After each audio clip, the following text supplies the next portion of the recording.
All right. And we are live. So, welcome everyone to Salesforce Marketing Architects keynote session on marketing architecture. And today we have Patos up here joining from the US. Welcome, Pato.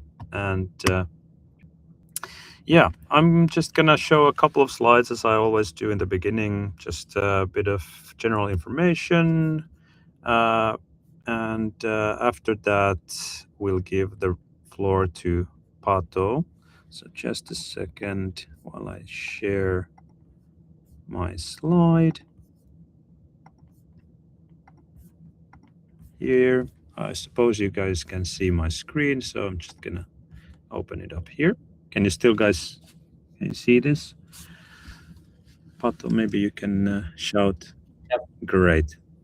Okay, so this is part of the Marketing Architecture Fundamentals keynote series where we have leading thoughts and leading minds from the Salesforce ecosystem talk to us about what marketing architecture is, what you need to consider, and the best practices across the different industries. And basically, in this Q2, we've already had Aishwarya last time presenting on content architecture. Today, we have Pados up here talking about journey orchestration best practices, showing some, I guess, live demo as well. It's interesting stuff.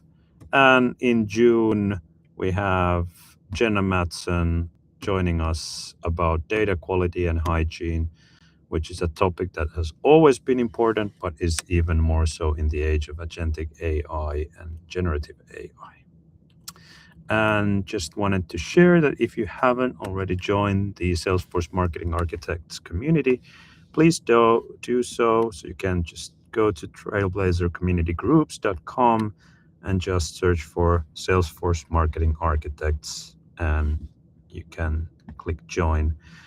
And also follow us on YouTube or subscribe to the Salesforce Marketing Architects channel. And that way, every time we have this session and we upload the recording, you will get notified of the newest recording so you can listen to them, watch them on demand.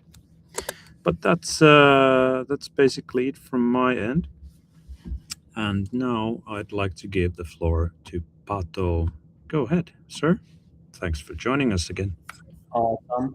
Thank you, Timo, for having me. Very excited to be here today. So let me see how I can show my screen.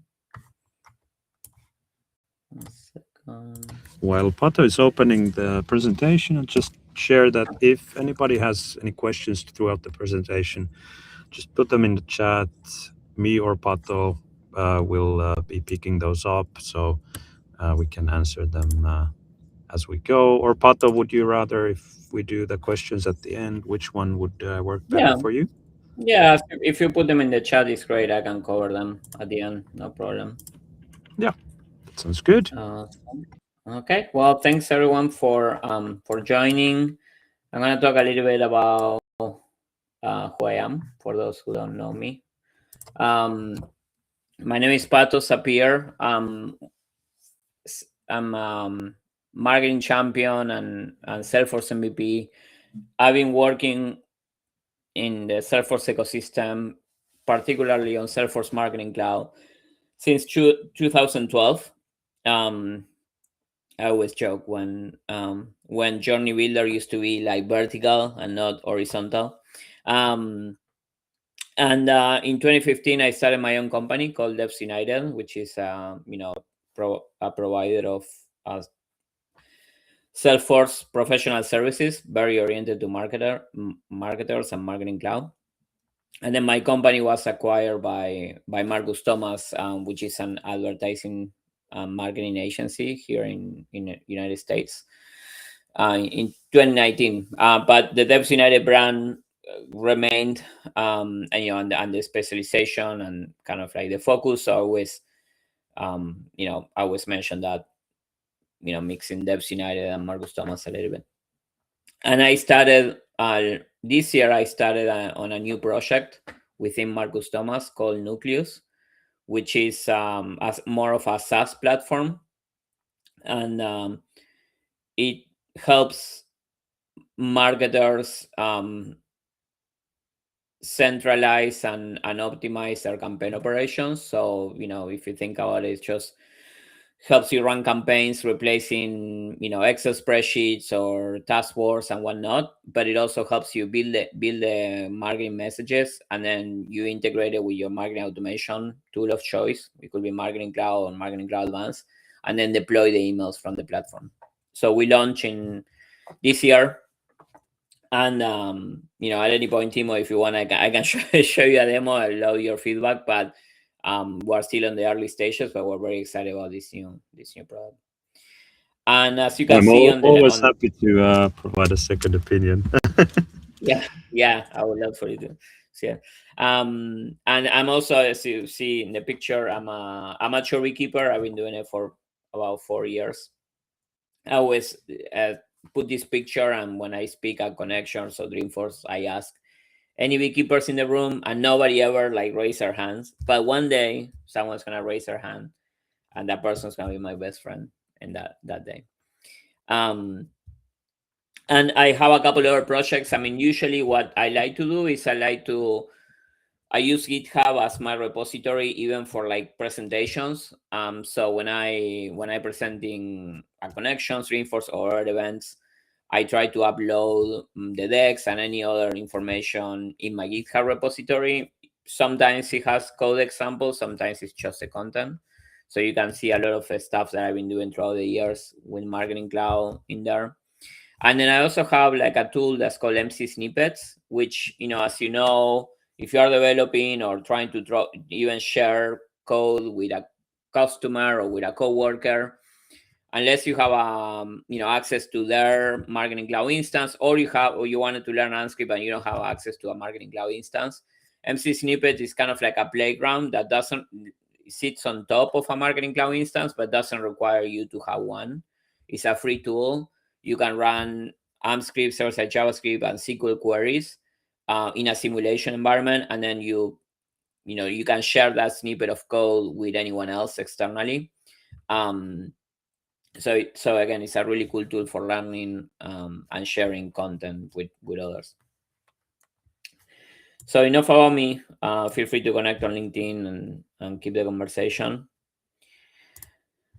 I thought a little bit about the session today, and Journey Builder has evolved a lot, and my role today in the company, while I still always love to be involved in projects and with the team, because it helps me understand what the teams are challenges are today, and help the team. I always like a very hands-on team leader. I'm not doing a ton of like journey building implementations or whatnot. So a lot of this conversation is gonna be based on my own experience with Journey Builder and the experience I had throughout the years and what I've seen. And almost like the parallel is almost like things that the Pato from the past wish would have known when he started his career as a Marketing Cloud technical architect. And now I can go back in time and tell them, tell Pato from the past, hey, you should take a look at these things that I learned throughout the years. So we'll start a little with journey strategy, and then I figure I'll cover kind of like almost as a journey, accepting contacts, what happens when some things around messaging, A/B testing, things that I learned around prioritizing journeys, monitoring performance, and then some resources. Again, I don't think I'm gonna cover every single aspect of journey architecture and best practices, but at least the ones that I've seen from my experience that made an impact in my career and my learning. So let's start with journey strategy. This is one of the things that me as a technical architect, when I started as a TA, I didn't pay attention a lot.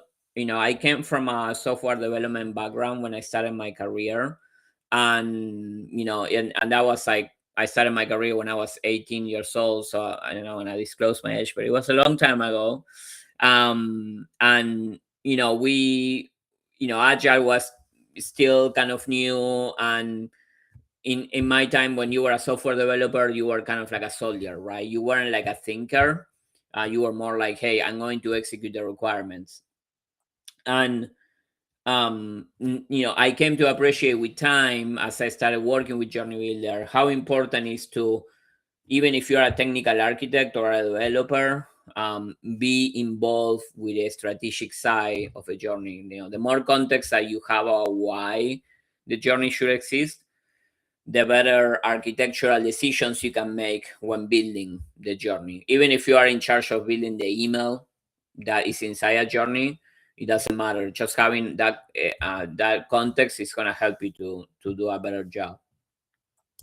So I always like to talk like begin with the end in mind. So these are the 5 key aspects of journey, strategizing or thinking about journey that I take into consideration. So always starting with the goals. What are the objectives of a journey? And more importantly, a lot of the things that I try to tell my customers and the teams that I work with is that if we're building a journey, have that test and learn mindset. So what is the hypothesis that we want to test? And what does success look like at the end of the day? But like just thinking about, okay, what is the hypothesis that we want to test, and how is that journey is gonna help me prove that hypothesis right or wrong. Audience is very important. Who is the audience of, or audiences for this journey, especially because audience is going to determine the next step, which is the data. A lot of times, like marketing teams or strategic teams think about like an amazing journey that they can build, but then you realize that you don't necessarily have all the data elements in marketing cloud to build that journey, and that will take a lot of effort. So you can always go back and say, hey, we don't have all this information to build this audience. How do we break it down into smaller journeys or an MVP of a journey? And data has to do not only with personalization, with the audience, but also what data I need to make decisions within the journey and to personalize a message within the journey. So always take that into consideration. Channels and context. So what channels are going to be part of this journey? Do we have them enabled? And can we use them? And then content. What is the content that we need? A lot of times I see that again, great ideas, but maybe the creative team is not ready for the content or the messaging of a journey, so that could delay your project. And then ultimately the flow. This is a fun part. I always say is just drawing the journey, how it looks like. That's a fun part. You can use. There's not tool that is right or wrong in my opinion. I always say that you could draw a journey on a whiteboard, or you can draw a journey in Journey Builder itself if that's how you feel comfortable doing it.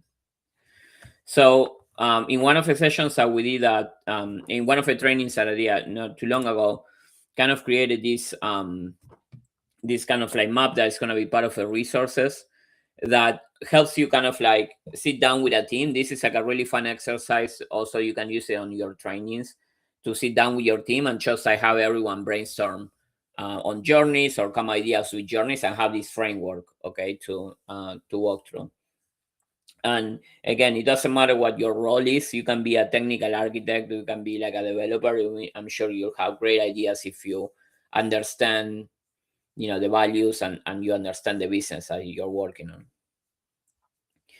And then one of the things that I add here in this framework is also like the exit criteria, which I don't have on the previous slide, but it's thinking about what happens, what happens when a person, what's the condition for a person to exit that journey. And then one of the things that I've seen a lot as I was building journeys, I realized that there was something missing when building journeys, which is like this journey is part of something bigger. So, this is like the journeys within the greater journey. So if you think about it, a customer or a person or a student or whoever it is going through different stages on their journey. So maybe think about if you are a university student, your first stage could be researching, the second stage could be applying, and the third stage could be being accepted. And each of the stages, me as a university, for example, I'm going to determine different objectives that I want to accomplish for that person on each stage. And then what are the moments that matter for that person? So for example, researching, let's say, for example, I want as a university to complete a sign up form. But what does it really matter for the person? Well, what it might matter is to get information about the careers. So how do I make them? Maybe my goal is to, hey, I'm gonna have a recruitment journey that's gonna have a form explaining the career options they have. And then at the bottom is, okay, what are the journeys that are tied in the journeys in Marketing Cloud, right? That are tied into that into that stage in particular. So this is a sheet, again, you can have access to. So I typically see that usually teams that are just starting with Journey Builder start with the small journeys, but this is always a really interesting exercise to do if you are arriving into like an existing Marketing Cloud setup, and you have like 50 journeys, and you need to understand, okay, hold on, what are these journeys about? Because making this map might help the team realize, wait, we have some redundancy, or we don't really know why we're doing these journeys. And that's where you can see how you can add value. So that was a little bit about the strategy. Very important, again, to think about this. The second one is, I wanted to talk a little bit about how we can accept contacts into a journey, how we can bring data into a journey. So I can, it's really hard for me to try to cover every single thing, in regards of how we can send data to a journey builder. So I thought I will try to touch base on the things that in my career have had the most impact and I have learned the most. And it had to do with bringing data from Salesforce CRM. One of the most, if you work in Marketing Cloud, one of the most, I don't know if it's frustrating, the word that I'm looking for, but like maybe challenging projects that you have to work on is like working with that beautiful CRM connector between CRM and Marketing Cloud, especially in the first versions. That was, they had it has some bugs, but it wasn't as challenging as having to work with the Microsoft Dynamics connector with Marketing Cloud. That if you ever had to work on those projects, you should just put that in your resume, and you should get hired right away if you put that in your resume. But I want to talk about the Salesforce CRM connector, or Salesforce CRM in general, just bringing data from Salesforce CRM. So I wanted to put some methods and considerations here. So if you're, a lot of customers have their source of truth being Salesforce CRM, and the connector sounds like a great idea. And using synchronized set extensions or journey builder entry data sounds like it's great because it's such a clicks no code approach. But there are a lot of considerations that you should think about. So synchronized set extensions are great. You can bring custom objects and send the data every 15 minutes. But obviously, depending on what your contract looks like, like that might have an impact into your contact quota. And then also, obviously, synchronous data extensions need to be moved into regular data extensions in Automation Studio to use them in elsewhere in Salesforce Marketing Cloud. So you need to think that if you're putting synchronous data extensions into synchronize them into a Marketing Cloud account, you're going to have to have queries that move the data down.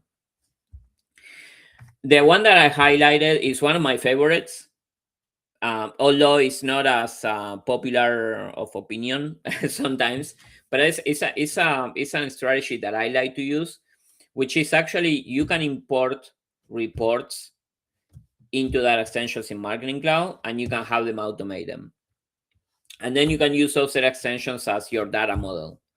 I really like this approach because you can actually control what your subscriber relationship is. So with the synchronous extension, you can't really do that. But with the importing reports, let's say that in your Salesforce data model, you have an external ID that truly uniquely identifies your contacts. If you are doing a report from those contacts and if you are importing them into a data extension, then you can control a lot more those that identification. Um, and the one thing is that you need to have contact ID or lead ID in order, if you're doing Salesforce Sense, in order to send data back to CRM. So not only think about when you're bringing data from CRM, just bring the data, but if you want to use the connector and use individual email results, what you need to send those individual email results. But I found that this strategy helps me a lot, especially again when we have clients that they have unique identifier or they need to do some cross reference before the data ends. Marketing Cloud helps a lot. Hey, Pato, you mentioned Yeah, key topic. I think a lot of people have run into some issues with individual email results. I mean, personally, I think that it's one of those features that shows a lot of promise on paper, but yeah. rarely works like you intend in practice. So, can you give us a bit of, your expert advice on how to make most of it, or do you have like a patent solution on how to approach that kind of Mm. like Salesforce enrichment with the engagement? We also have a Yeah, question from Chris, so we can cover that afterwards. yeah. I don't know. I'm trying to remember again. Like this all comes from like a lot of like years working on this, but I do. We do have customers that you end up having to have a process to summarize the individual email results objects at end in CRM, because like the massive amount of data that are generated in your CRM just like destroys your storage, quote in CRM. So one of the things that we always do is just on the CRM side, just have a flow that try to summarize or tries to like delete, some of that data. There are some settings also if you go to the connector configuration app on the CRM side, there are some settings I think to clean up or archive some of that data, if I remember correctly. But that's the part that is like you actually have to really dig through like the entire documentation of a connector to try to find some of those options. And that's really really challenging sometimes. And the reality is I the it's not clear. It will be clear if there was you can kind of see the relationships between the individual email results objects, but the data model is very complex, in the CRM side. It will be great if Salesforce could open up a little more, maybe the apex as behind it, so you can understand them more. That way you can control a little more what to do with those objects. But that's kind of what I have to offer. I mean, we talk with customers where they couldn't do necessarily Salesforce Sense, so we actually had to like customize the behavior of individual email results, and that have worked better in my opinion, because we were able to maybe bring the data that we just wanted, and not every single job or send. um And then, Chris, can you elaborate on the journey builder entry data? I have a scenario where the audience will into SFMC from an external source without the pretended preferred subscriber key. Can I use create update activity in journey builder flow to pick up the Salesforce ID and use it as send time without creating a duplicate record? Uh, what I will do, Chris, is so once the email, if you are talking about an email activity, if you have journey builder email activity, once you send that email, whatever you have that send relationship be, that's gonna create a record in your old subscribers data for email, for example, and in your old contacts record.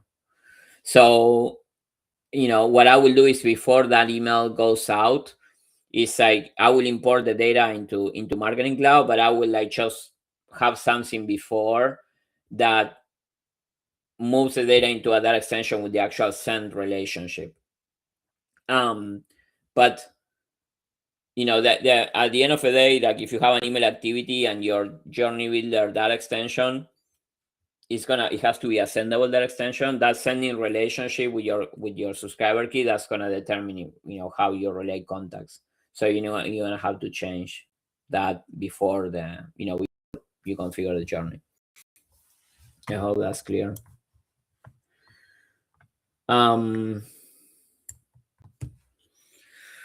So this is what the journey builder entry data. That's my next point. Like CRM has a great entry source, which is a campaign or contact data or campaign member data, and it's great. But you can alter the subscriber relationship, so that's a big limitation, right? Like if your subscriber relationship is different, you can modify with that. So a lot of times I had to actually advise customers, hey, yes, you have the connector, but don't use this entry data because it's going to create duplicate contacts. Apex, I'm using the SFMC API. Obviously, this is one that is kind of like creating your own connector, if you think about it. And this could work great for a lot of customer scenarios. You can use an Apex class that inserts records into the journey, and it could work great. You just have to, we also done things that, we created an Apex class not too long ago that you can talk to an agent in Agentforce and say, hey, I wanna be part of your, of your journey, and then they will insert the person into a journey. So it's great for those use cases. Just need to consider Apex,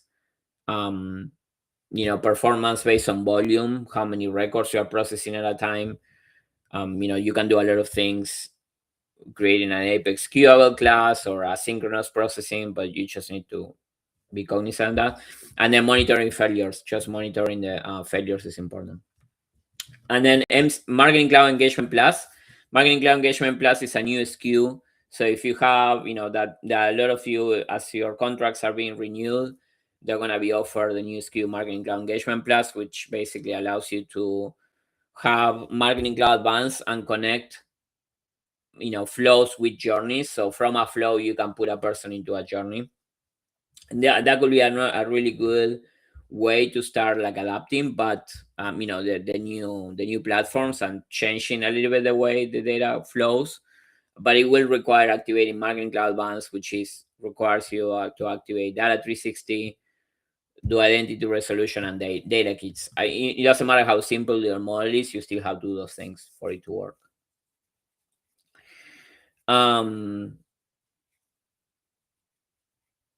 Yeah, Gabriel. Yeah, I still haven't done an actual example of the inserting the contact to a journey. I'm going through that right now, but I'll let you know. What is being used, if it's individual ID or contact ID for your journey. It's just we're still waiting to do that use case. But we're implementing a couple of clients now, so I might have an answer at some point. Cloud pages. So and this is any other entry sources that you can think about. So cloud pages is a good one too. You can create a smart capture form in a cloud page and then tie it to entry contacts in Journey Builder. This can be a very simple one if you have simple forms. Smart capture forms are not the most, that they have a lot of limitations, but for simple forms they could work. And the limitation is you can't have more than one form, the same form using more than one journey. So you have to create multiple forms, one form per journey. And then API events. Again, API events work great for external applications or transaction API sendings. But as you know, as of a few months ago, you have to actually rotate client secrets every 180 days, every 6 months. So be very mindful if you're using the Marketing Cloud API that you're gonna have to rotate these client secrets, which it's really disappointing that you have to do that, especially for a lot of you maintaining internal applications, but it's something that it has to be done. All right. I know. Do we have like 30 minutes, or I'm trying to be cognizant of time, Timo? We have a little bit more. You have like 15 minutes, you Yeah, think? Or yeah. I'm sure. okay, I'm sure. okay, And I all right, mean, cool. the whole thing gets recorded anyway. So Okay, great, if somebody awesome, has to awesome. drop off, then you can Okay, still, okay. I keep going. scroll to All the right. right and watch the parts that you missed out. Sounds good. So messaging. This is one. So I was thinking about what I want to talk about messaging, and you know, there is a lot of messaging activities within Journey Builder, but the one that always like comes to mind because I have built a lot of this in Marketing Cloud is custom Journey Builder activities. And basically, like the basic way to explain this is a custom journey builder activity is a website, a web application that is hosted externally. It could be in Vercel or Heroku or whichever hosting environment you want. And the use case is that if you want to connect Journey Builder with a third-party messaging services or send data to other system or execute functions inside of Marketing Cloud that maybe Marketing Cloud doesn't give you. So the way the flow, the way it works, kind of like the activity life cycle. The contact reaches your custom activity step. Then Marketing Cloud is going to receive the configuration of that activity for that contact. Okay, so if it's a messaging activity for SMS, it's going to receive anything that you have configured in the UI for the user to input, like what is a phone number of a person, what is a message, and whatnot. And then after that, Marketing Cloud is going to execute an HTTP post to your custom activity, and your custom activity basically is going to receive a JWT that you have to decode, and it's going to have all the information about the decoded. And then whatever you want to do with that is like insert data into a data extension or like send an SMS message with a third-party service. You can do whatever you want. And then you have to return a JSON object that with a specific status. And then again, that way the path, the journey path continues to follow. So I think, I don't know if I have one to show you guys. I can at least show you a little bit of, let me see if I have one to show you, because I don't know if I have one pull up in my account, but I can try to show you at least what it looks like in the UI when you have a custom activity. Let me see if I can pull one up real quickly.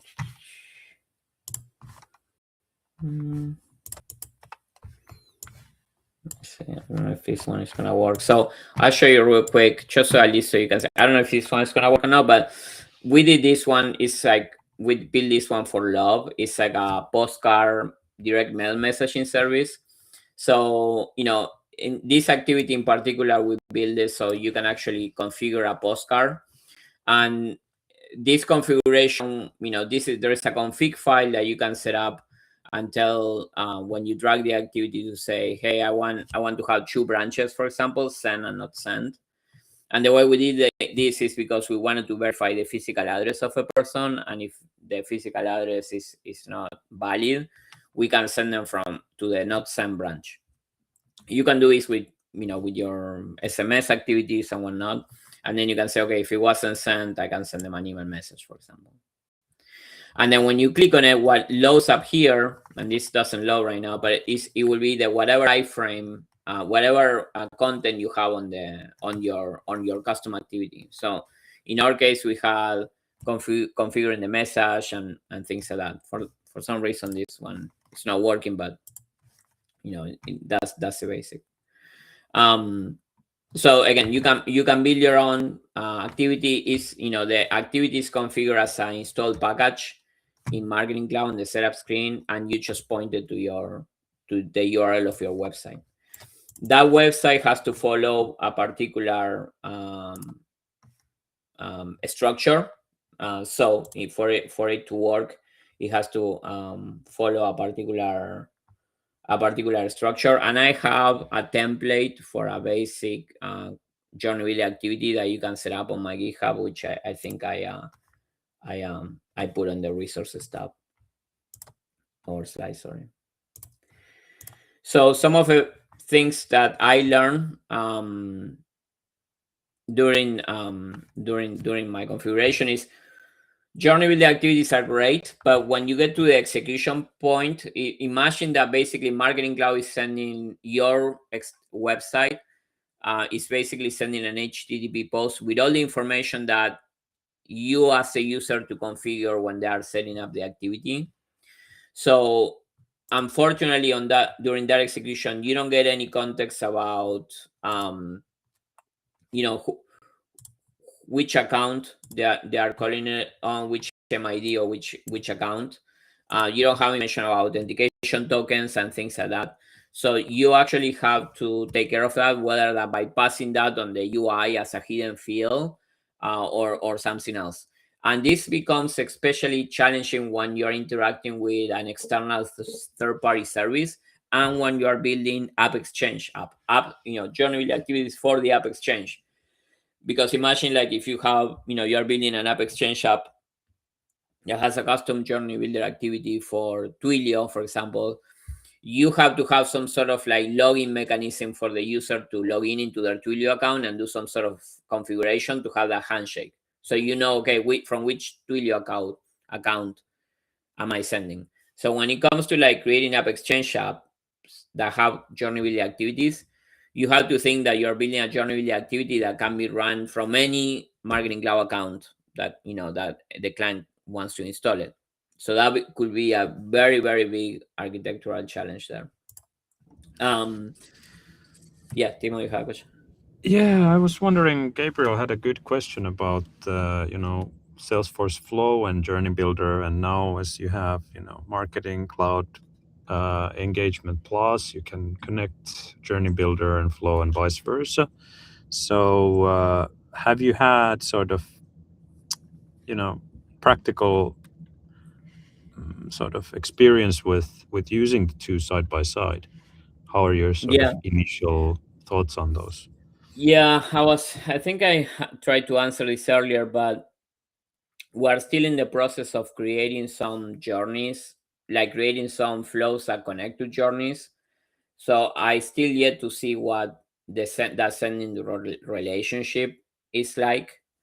I haven't had experience yet to like with that portion of Marketing Cloud Engagement Plus, but we are working on a couple of projects now that involve that. So I will have that answer very soon. Because I also don't know if you set up the sending relationship when you connect a flow to a journey. I know the journey is already configured in Marketing Cloud, so I have to imagine there's some sort of mapping, but I haven't done it yet to tell you the exact answer. Um. Okay. Um.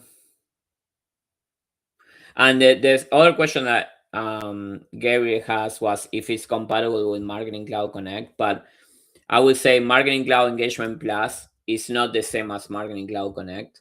So it's like totally different. It's just a different data setup. That you don't need to have um, Marketing Cloud Connect. You can just have Marketing Cloud Engagement Plus and not use Marketing Cloud Connect um, at all. In fact, I will advise to try to have both of them. Um, you know, live together. I will even advise against that. But that's a good question.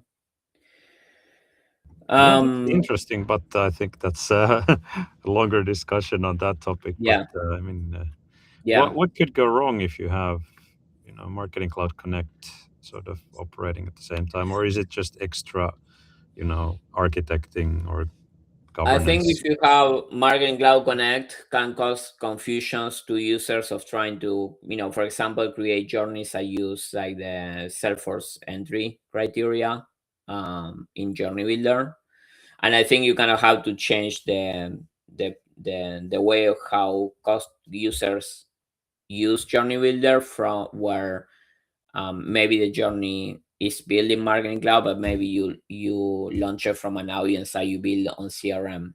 So it's almost like you're building the segments in CRM and you're activating it to Journey Builder versus going to Journey Builder and saying, I'm going to bring data from CRM directly. I think there could be a lot of risk of having duplicate contacts if you do that. But at the same time, there are, if you're using at the same time, I would say the challenge is if you want to use, for example, the activities that are Salesforce activities inside a journey. So, for example, update a Salesforce record or create a Salesforce task. You need the connector to that. So that is almost like a trade-off of an education challenge that you have to educate users to say, do not use these features. Although they are available to you, you can't use them because it's gonna mess up the data. But you can use these ones that are related to writing data into CRM.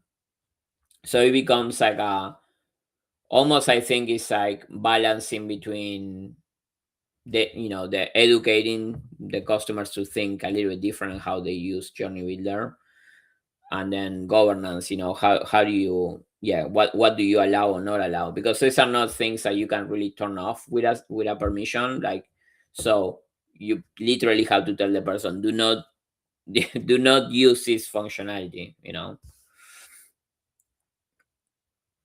So, all right, I have a couple more slides or sections. A/B testing.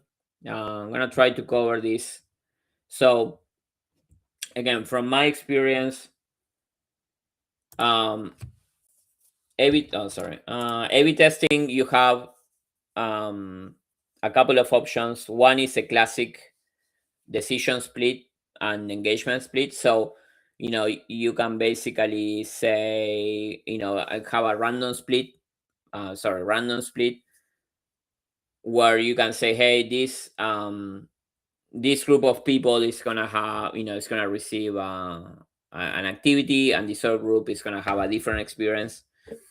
And then I will actually pair that with like an engagement split, or even like an like tracking to see if a person opened the email or not. So just using basic splits are a very good way to do A/B testing. Always try to have a goal in your journey, because like if you're doing a split with setting a goal, you can actually see which path is working or not way easier. And then always create a control group. So if you have like a um three-way split, maybe leave 10% as a control group where they get the regular experience, for example. And that was easy. You don't have to do much more. You just do splits and that's it. But if you have a goal, it's a lot easier to measure the success or failure of that test. Um, Path Optimizer is a really good way to do A/B testing, because I like it because you can set email engagement and you can actually set what engagement metric to setting on. It works for email only, or you can do manual selection as well, and it's a really good way to do some ABC testing. And then the typical send time optimization is not really a test, A/B testing per se, but it is kind of in a way of testing. Send time optimization collects data, 90-day data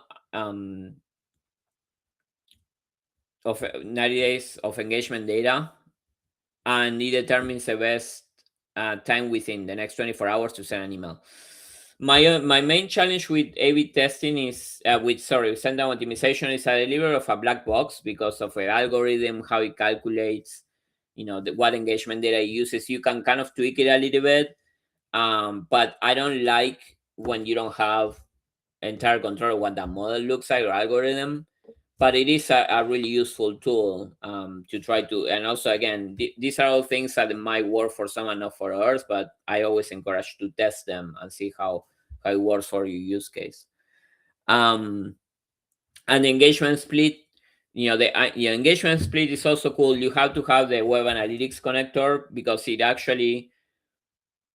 it matches the data of engagement into your website to break down the audience into 4 groups: loyally, selected subscriber, window shopper, and the remainder.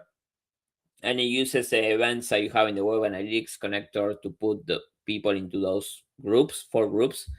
But for some industries, it could be a really good use case to implement. And I like it because you can create different experiences based on those classified groups. All right, I'm gonna try to wrap up here in a couple of minutes. Prioritizing journeys. This is one that it came up a lot in my, throughout my career. Clients that say, "Hey, I'm running 10 journeys. I'm running 50 journeys. I have the same person going, and I don't know. I need to have a way to put them into journey A versus journey B. Or if they're in journey A and they qualify for journey B, I need to kick them out of journey A to put them in journey B." That's a challenge that comes up very often. How do you prioritize those journeys? And I have found like one solution that works, but it's not the only solution. Obviously, there's many ways to solve this. And I put a diagram here that I'm gonna try to cover quickly, but you can look at it in the recording. The idea is to have a data extension that it has the priorities of your journeys. So you have the name of a journey, a number for a priority, and you can also put an estimation duration of days for the journey. This is going to help you to later we clean up, and I'll show you in a minute. And then you're going to have a journey builder priority log, that extension that has to be connected in contact builder to make decisions in putting the exit criteria in the journey. So the journey builder priority log, that extension stores every time a person goes into a journey and has a message, it will store the contact key, the name of the journey, the priority for that journey, and if they are if they have exited the journey or not. So, for example, we have a customers the contact that goes into journey B, which has priority 200. Okay, so it's a lower priority, or a higher priority, sorry, or lower. Yeah, lower. It has priority. Priority A, journey A has more priority, so it has priority 200. And then they receive a message. The email, you have to log that into the journey builder priority log. Now, this is a way I found it. You can also probably do it with the send log, or you can do it with AmpScript, with the update contact activity. There's many ways that you can insert data into that extension. But the idea is, okay, they get logged into a journey builder priority log with the subscriber key, contact with the journey name and the priority, and you put that they haven't exited. Before exiting the journey, you will have to want to update this this flag to true to make sure they have exited. You can also use this estimated duration column to actually calculate if a person should have exited or not with a query. That's why I have this here. But ideally, you just update the flag with a contact update. Say, hey, they're gonna exit the journey. And then in this journey, in journey B, you're gonna have an exit criteria. The journey criteria is gonna say, hey, look in the priority log to make sure that no one is in a journey that has priority less than 200. So this basically means if someone is in this journey builder log with a journey that's priority less than 200 and they haven't exited the journey, kick them out of this journey B. So in this scenario, journey subscriber key enters journey B and they don't get kicked out yet. Now, the same contact enters journey A, which in our example has more priority, but they are still in journey B. So what happens? Get the message, it gets inserted in the journey builder priority log, has priority 100, and then this exit criteria says, hey, exit, exit criteria, etc. The same, but because our exit criteria from journey B was, hey, anyone who is in the log that is not in journey B and it hasn't exited and it has priority 100, exit them, they're gonna exit this journey right away because of the exit criteria.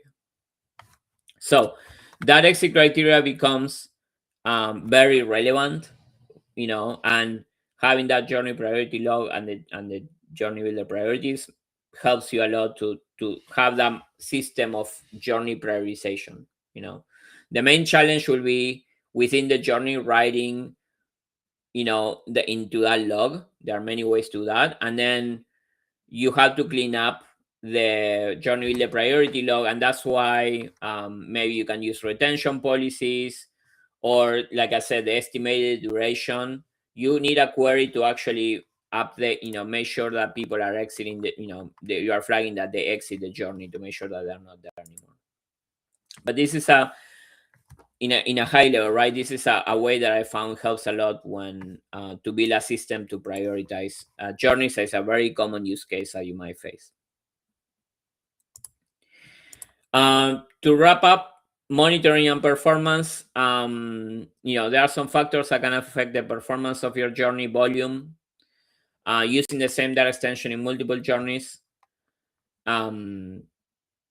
it's better. I always recommend using dedicated data extensions per journeys. Having huge journeys, also performance, but monitoring, also try to understand what the journey is doing. With this, I rather have I guess I get smaller journeys, if we can. I'm going back to that strategy slide at the beginning. Using custom journey building activities can really affect the performance of your journey. And the content, obviously, if you have highly scripted emails. We once had a big issue that we were using the CRM connector, and we were actually creating a campaign member with AMScript at the time of email send. Imagine running that API call that takes like 1 second. Imagine running that on a journey that has like 100,000 users. It killed the journey. Like, it was like a really bad decision to that at the time of send, but we learned a lot. Not too long ago, I think in 2023, there's this new journey optimization dashboard that shows journeys, the configurations, and how they can affect the overall system processing and speed. And it gives you like improvements. You can also you have a button where you can change the priority of how the system prioritizes internally these journeys when they're executing. So that's more of internal processing within Salesforce. And then it gives you some recommendations, which is great. Based on those best practices I show, it shows you some recommendations as well. And then the last thing I would say is I see this. I would say 85% of the times that I'm looking at customer journeys, they don't have a goal set, and it's like crazy to me. But I try to like encourage customers to use goals, because A, you can use them as exit criteria. So if you are setting an exit criteria, you can set a goal. And B, it lets you quickly see if your experiments that you're doing in Journey Builder are working or not working. Super easy to do that. You set a goal. You don't have to do queries, automations, no, you set a goal. If you do a random split in your journey, you can easily say if tell if your split or experiment is working or not. So I highly encourage cost everyone to use goals in the journey. I see a lot. You probably see it a lot. A lot of customers only, and some journeys, yes, they don't need a goal, but a lot of them do, and they don't have it, and you're missing opportunities there. So, wrap up. I have a lot of some resources I wanted to share. There's a lot more. The templates for journey of strategy, they're in Lucid chart. You can kind of see them there, and take them as an example. I have my journey builder activity template, and some documentation, journey builder optimization that I cover, and journey builder configuration considerations. Help article that you also covers a lot of some of this content.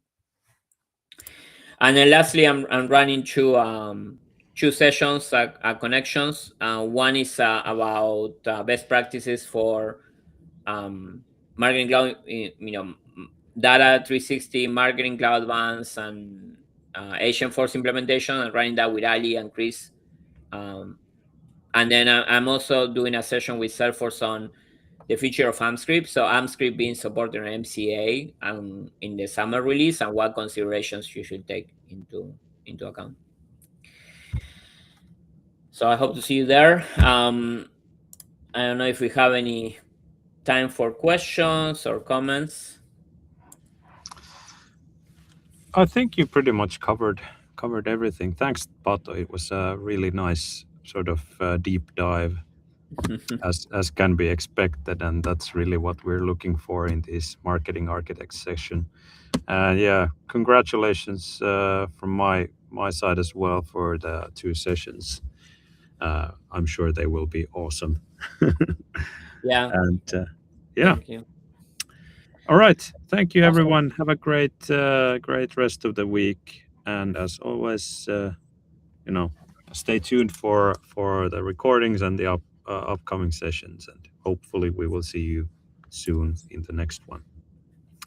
Awesome. Thank you. Thanks, Timo. Thanks,